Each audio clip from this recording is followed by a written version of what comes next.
Aujourd'hui, nous continuons d'explorer l'histoire sombre et mystérieuse de la Dame à la robe verte. Comme nous l'avons vu dans la première partie de cette série, dont le lien est dans la description, la sorcière d'émeraude était une des ennemies les plus formidables et les plus rusées jamais rencontrées dans l'histoire de Narnia. Cependant, de tout ce que nous avons découvert sur la Dame enrôlée, de ses pouvoirs magiques, ses stratégies de conquête, et même la vraie nature de ses capacités mortelles, la grande question reste là. Qui était exactement cette grande sorcière verte du Nord et d'où venait-elle ? De nombreuses théories abondent et beaucoup d'entre vous ont laissé vos propres idées fantastiques dans la section commentaires. Nous parlerons de certaines de ces idées et ensuite nous examinerons quelques-unes des théories les plus populaires et les plus intrigantes alors que nous nous aventurons à travers les frontières du connu et nous rentrons dans un monde de théories et de spéculations. Cela sera une course folle, alors commençons. Il est temps de laisser les terres sombres derrière nous et faire un pas vers un monde plus réel que le nôtre. Il est temps de me suivre dans l'armoire.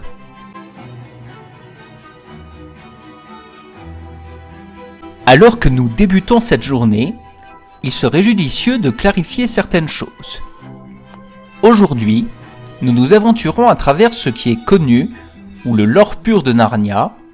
Au lieu de ça, nous courons tête baissée vers ce qui est possible, alors que nous creuserons les spéculations et les théories. Et là où la Dame verte est concernée, certaines théories sont définitivement plus plausibles que d'autres. Donc, ceci étant dit, commençons par regarder une des théories les plus populaires sur les origines de la Reine d'Émeraude, spécifiquement que la sorcière verte n'est autre que Jadis, qui n'est jamais vraiment morte. Il est presque impossible de lire sur la Dame à la robe verte et de ne pas voir quelques allusions à Jadis dans son personnage. Toutes les deux sont deux femmes mystérieuses qui vont et viennent comme bon leur semble. Elles sont toutes les deux très grandes et extraordinairement belles. Elles sont de puissantes sorcières avec une soif de sang terrible et imprévisible.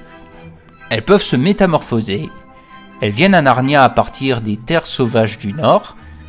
Elles sont très anciennes et possèdent le pouvoir de la jeunesse éternelle.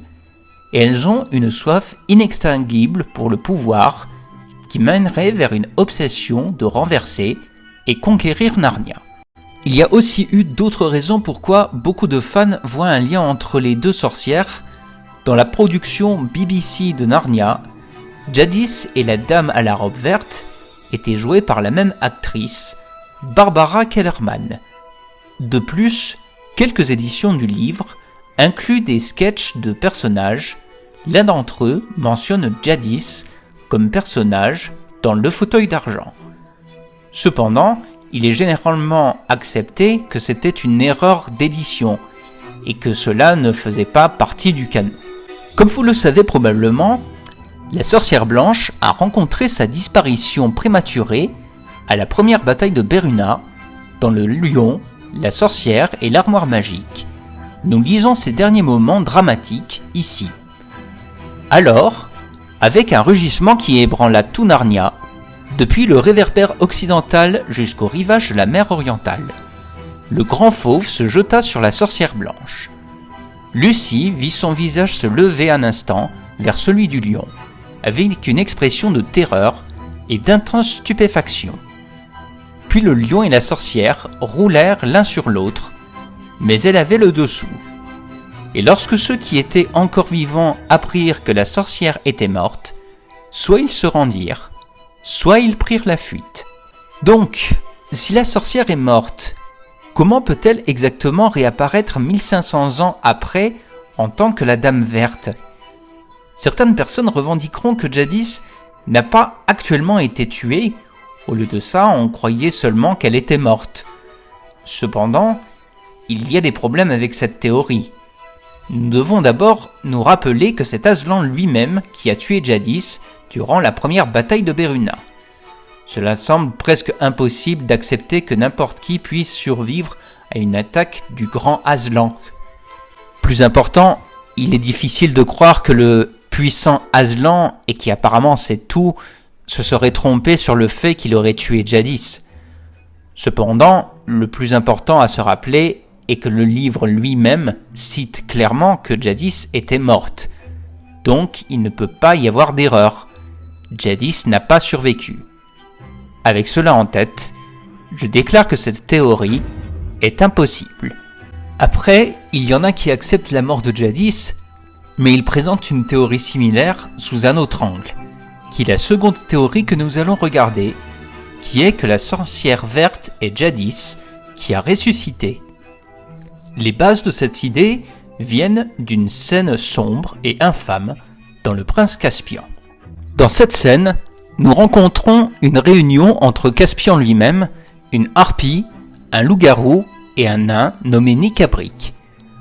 Le trio maléfique essaye de convaincre Caspian de se joindre à eux dans une sombre cérémonie qui ressuscitera Jadis.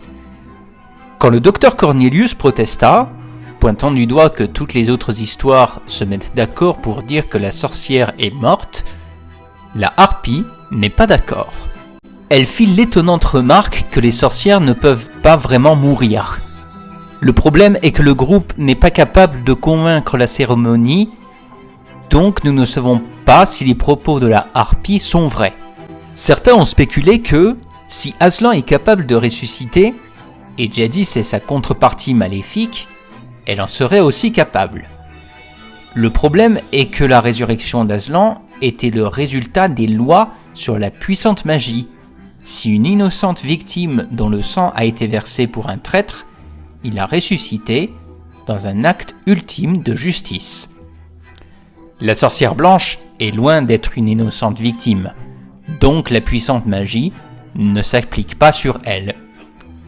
Je déclare cette théorie non plausible. La troisième théorie que nous allons regarder est une des idées les plus créatives et fascinantes que nous avons trouvées, et nous avons mis un lien sur ses origines dans les notes de la vidéo. Cette théorie suggère que la sorcière verte est une naïade dérangée. Qu'est-ce qu'une naïade, vous me demanderez? Pour le dire simplement, c'est une fée de l'eau, tout comme les dryades ou les esprits qui vivent ou président sur les arbres. Les naïades vivent et président sur les sources d'eau. Avec ça en tête, les évidences sont présentées dans ces 4 points. Premièrement, le serpent est apparu devant une fontaine qui coulait fraîchement de la terre. Elle est ensuite réapparue exactement à la même fontaine quand elle s'est approchée du prince Rilian sous la forme d'une femme. Lui, la dame à la robe verte, aurait pu facilement disparaître par la fontaine elle-même, vu qu'elle mène sous terre. C'est pour ça qu'elle semble aussi immortelle. Les nymphes ne peuvent mourir que quand leur arbre ou leur domaine aqueux est détruit. Troisièmement, la mort de la dame verte cause le sous-sol d'être inondé. Cela indiquerait que ses pouvoirs magiques avaient une influence sur les plans d'eau souterrains. Quatrièmement, elle joue d'un instrument à cordes, quelque chose qui ressemble à une mandoline. Dans Le Lion, la sorcière et l'armoire magique, quand les Pevensie arrivent au camp d'Aslan, Lewis écrit qu'il y avait des femmes arbres là-bas, des femmes baleines, des dryades et des naïades, comme elles étaient appelées ainsi dans notre monde, qui avaient des instruments à cordes, c'est d'eux qu'était fait la musique. Comme je l'ai dit, c'est une brillante théorie et certainement fascinante à considérer. Cependant, je ne peux ignorer le fait qu'elle ne ressemble tout simplement pas à une naïade pour toutes les créatures de Narnia. Ils connaissent les naïades probablement personnellement et auraient compris leur unique capacité magique et leurs compétences aussi bien que leurs traits physiques. De plus, les naïades ne possèdent pas vraiment les mêmes capacités magiques montrées par la dame à la robe verte. Leur magie est surtout limitée à leurs effets sur l'eau. Vraiment, pour les Narniens et pour nous, les lecteurs, la Dame Verte répond sans aucun doute aux caractéristiques indéniables d'une sorcière. Donc, bien que j'aime beaucoup cette théorie, je la déclare bien mais inconsistante. Quatrièmement, cette théorie en est une des plus fascinantes, qui dit que la sorcière verte est en fait Lilith, la mère de Jadis et la première femme d'Adam. Celle-ci est extrêmement intéressante et il y a des parallèles très convaincants entre Lilith et la dame à la robe verte. Il est dit de Lilith qu'elle a une grande haine envers les femmes et les enfants et se promène en cherchant des opportunités de tuer les deux. Pour les hommes, elle apparaît comme une tentatrice très belle et presque irrésistible. Cela ne serait pas une coïncidence que la Dame Verte tua la reine et essaya de tuer les enfants aussi, mais épargna la vie d'Aurélien. Au lieu de ça, elle choisit de maîtriser son esprit avec sa beauté irrésistible. Encore plus convaincant est que certaines traditions disent que Lilith était capable de changer de forme, tout comme la Dame Verte, et pas seulement se transformer en n'importe quelle forme. Dans ces traditions, Lilith était en effet le serpent qui tenta Ève dans le jardin d'Éden. Je déclare cette théorie intrigante. Cependant, il serait le cas que ces qualités ne sont pas seulement exclusives à Lilith. Peut-être que d'autres créatures possèdent aussi ces facultés, en particulier si elles sont génétiques. Ce qui nous amène vers cette dernière théorie, et celle sur laquelle je me raccroche, que la sorcière verte est en fait la fille de Jadis. Quand le plus âgé des nains supposait que la Dame Verte et la sorcière blanche étaient du même genre, qu'est-ce que cela voulait dire ? Je crois que c'est plus que le fait qu'elles sont deux sorcières. Pour comprendre l'utilisation du mot « genre », l'on peut à nouveau se pencher sur l'histoire biblique de l'Arche de Noé, où il est commandé à Noé de ressembler deux animaux du même genre. Genre, qui veut dire espèce. Une supposition populaire est que la Reine Verte est la sœur de Jadis. Cependant, il est clairement montré dans Le Neveu du Magicien que tout être vivant dans Charnes, en dehors de l'orateur, a été tué quand Jadis a prononcé le mot déplorable, donc il est impossible que la Dame d'Émeraude soit la sœur de Jadis. Mais Jadis n'était-elle pas la dernière de son espèce ? Après tout, elle a détruit toutes les créatures dans son univers quand elle a prononcé le mot déplorable. Comment a-t-elle pu se reproduire ? Assez intéressant, c'est la rumeur que Jadis descend des djinns, mais elle a aussi du sang de géants. Où est-ce que Jadis a passé près de 1000 ans, mordant son temps avant de revenir et conquérir Narnia ? Dans le nord, de la contrée des géants. D'où vient aussi la sorcière verte ? Aussi le nord et la contrée des géants. Il est possible que la dame à la robe verte eût Jadis pour mère et un géant pour père, ce qui expliquerait pourquoi elle est tellement amie avec les géants de Harfang et en savait tellement sur l'ancienne cité des géants. C'était son peuple. Maintenant, je dois dire qu'il y a un autre moyen pour Jadis d'avoir une fille dans Narnia, et je dois donner crédit à un des abonnés de la chaîne américaine, Hive Mistress, qui a laissé sa théorie dans les commentaires. Quand le gérant de la chaîne américaine a lu sa théorie, il était époustouflé. Et si Jadis n'avait pas conçu la sorcière verte quand elle était à Narnia, et si plutôt quand Jadis est arrivée à Narnia, elle était déjà enceinte. Nous pouvons assumer que, pendant qu'elle était à Charnes, le mot déplorable a détruit toute vie biologique en dehors de l'orateur. Cependant, cela n'a pas détruit toute vie biologique à l'intérieur de l'orateur. Il devait y avoir des organismes essentiels dans le corps de Jadis qui ont dû survivre au mot déplorable, afin que Jadis puisse survivre. Le mot scientifique pour ces organismes s'appelle microbiote. Si Jadis était déjà enceinte dans Charnes, le bébé aurait aussi été protégé du mot déplorable en résidant dans le corps de Jadis. Cela expliquerait aussi pourquoi, dans Le Neveu du Magicien, Jadis s'est gelé dans le temps dans une salle d'images qui dépeignait la longue et ancienne chaîne de succession de la famille royale de Charnes. Alors, Jadis savait quel était plus qu'un lien final dans cette chaîne. Y a-t-il un dernier indice montré dans l'illustration canon de Pauline Bayne du Salon des Rois qui ne montre clairement pas un, mais deux trônes vides? De toute façon, c'est la théorie, et je la déclare très impressionnante.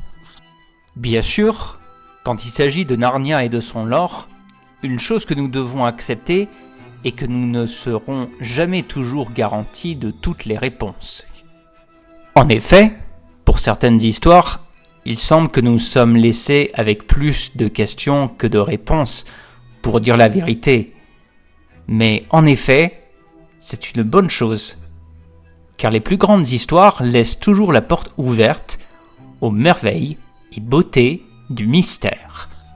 C'est le mystère qui transforme la graine sèche de détails en un arbre vivant de possibilités. C'est le mystère qui garde l'histoire vivante bien après qu'elle soit arrivée à sa fin, et c'est le mystère qui nous rappelle qu'au-delà de notre propre dé de connaissances, il y a un océan de vérité au-delà, nous appelant à plonger et explorer. Donc, je prendrai le méconnu n'importe quel jour, spécialement quand il s'agit des mystères de la Dame à la robe verte.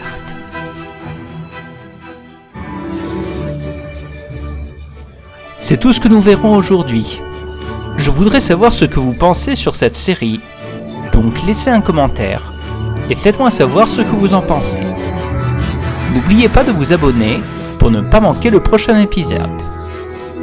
J'ai hâte de me joindre à vous la prochaine fois, alors que nous ferons un autre voyage dans l'armoire.